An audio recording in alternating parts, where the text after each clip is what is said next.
Magandang araw mga kabindo.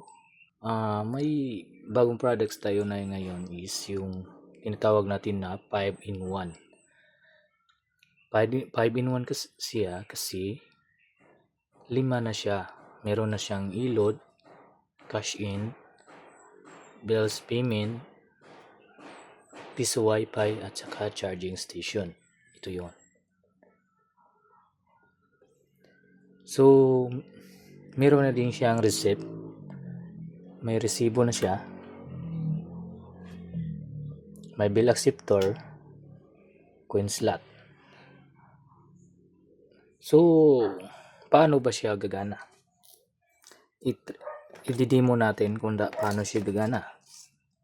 So, mga requirements lang ito is dapat may signal kayo sa area o internet. Dapat para sa wifi. So, start tayo dito. Ito yung, kunwari, ito yung modem o ISP nyo.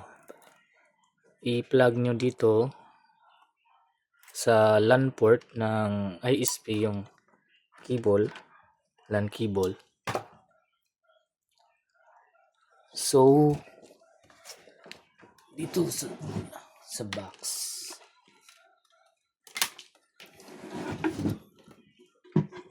Dito sa box.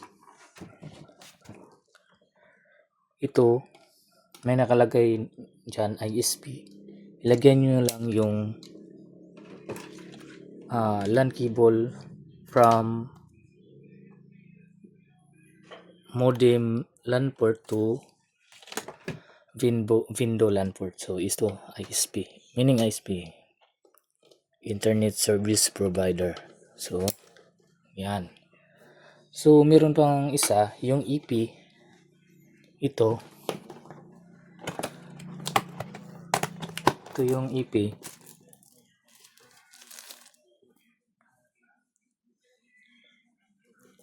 Ito yung EP niya.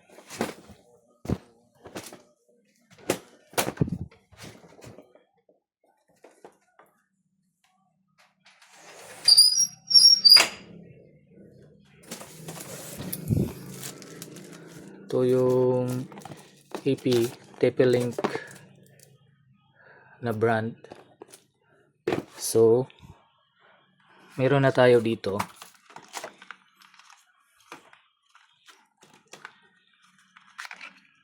So, ilagay nyo lang dito yung LAN cable ng EP dito.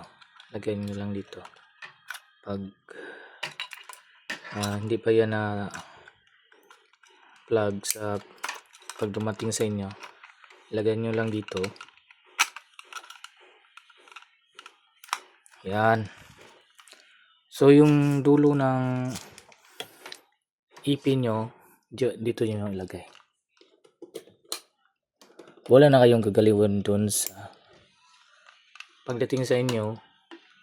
Yan lang po yung isasalpak nyo at saka need yung internet.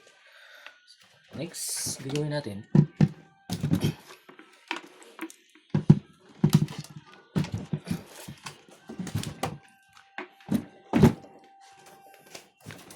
Okay. Next gagawin natin is connecting yung plug. Ito yung plug. Ito yung plug sa window. So, i-plug in lang natin sa outlet. Ito. Hintayin natin mag-boot up yung tablet.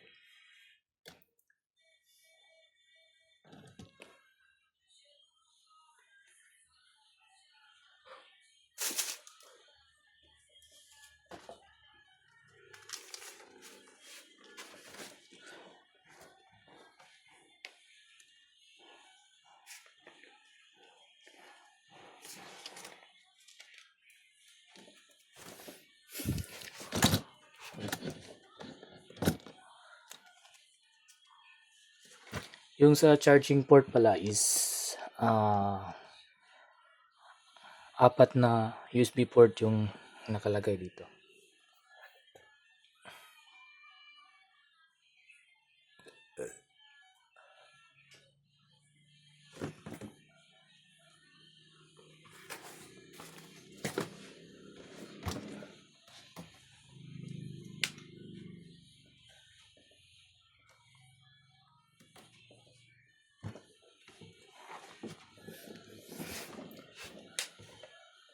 Wait lang natin siya mag-boot up.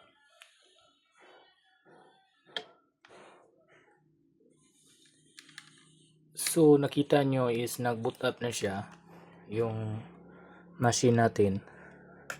Yung system gamit natin is the Foxtecc QS.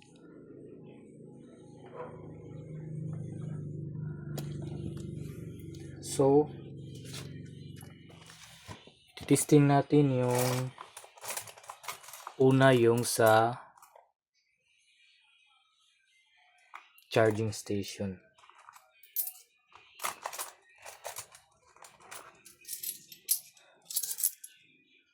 Testing natin sa charging station. So punta kayo sa paano mag-connect. Punta kayo sa wifi niya sa cellphone. Ito. Yan. So connected na pala tayo sa SSID ng piso wifi natin. So once connected na, punta kayo dito sa portal 10. Okay. So start tayo ng insert coins. Mag-start tayo ng insert coins.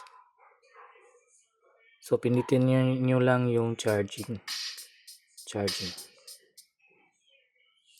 Then pili kayo sa port saan kayo magcha-charge. Kunwari ako sa USB port 1. Add time lang.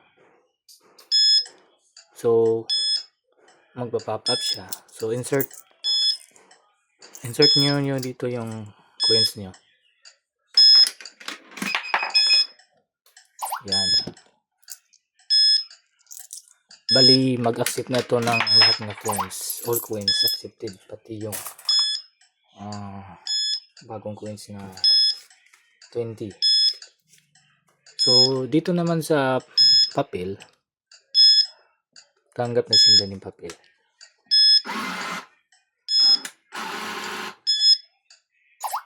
So pag tapos na kayo ng hulog, click nyo lang yung done paying. So kita nyo, nagcha-charge na siya. So gagana yung charger natin.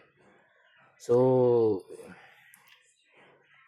next natin gagawin is yung testing natin yung USB port 2. Kung mag-iilaw ba siya. Meaning pag mag-iilaw ito, yung mga LED nito is functional na yung charging port niya. Done nyo lang. So nag-iilaw yung number 2. Number 3 naman. So number 3 tayo. Add time. Number 3 ba to?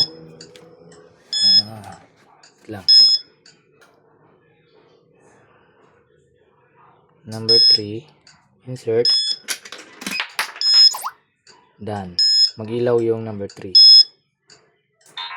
So, mag-ilaw siya sa charge. Yung last number 4 is lang last number 4. Okay. Insert coins. So, done paying lang. So, gagana yung lahat na ports sa charging station. So, punta naman tayo dito sa mag-wifi tayo.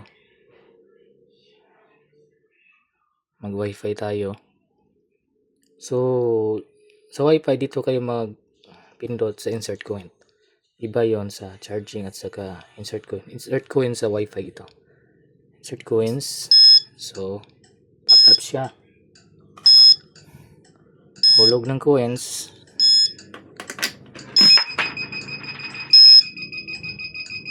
So maganda siya, no? Isa lang yung certain niya, hindi siya yung kumabitin. Like ang ask with ito. So na yung kaya natin chest. Okay? So pag dito naman tayo sa ilod, sa queues, pag kunwari mag-cash yung customer, mag-cash yung customer, pindutin nyo nilang dito yon mga to Gcash, meron ng Gcash,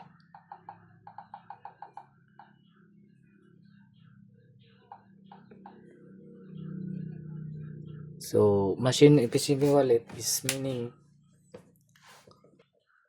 wala siyang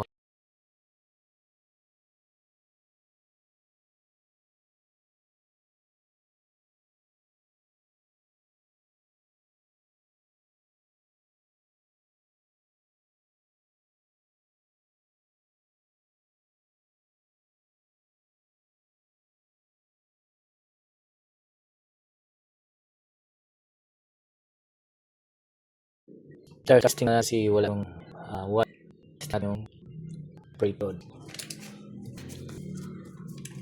So dito meron ng bills payment, disable pa yan. Cash in, Gcash, enter yung number nyo dito, then amount,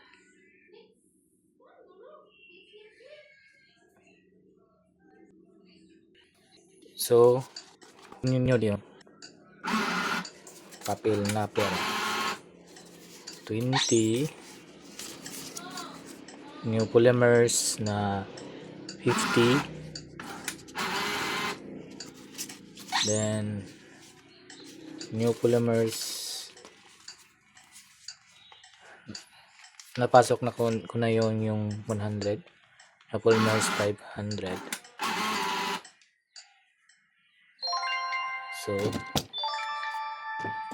So print receipt nyo lang dito pag gusto nyo na may resibo. So ito na yan.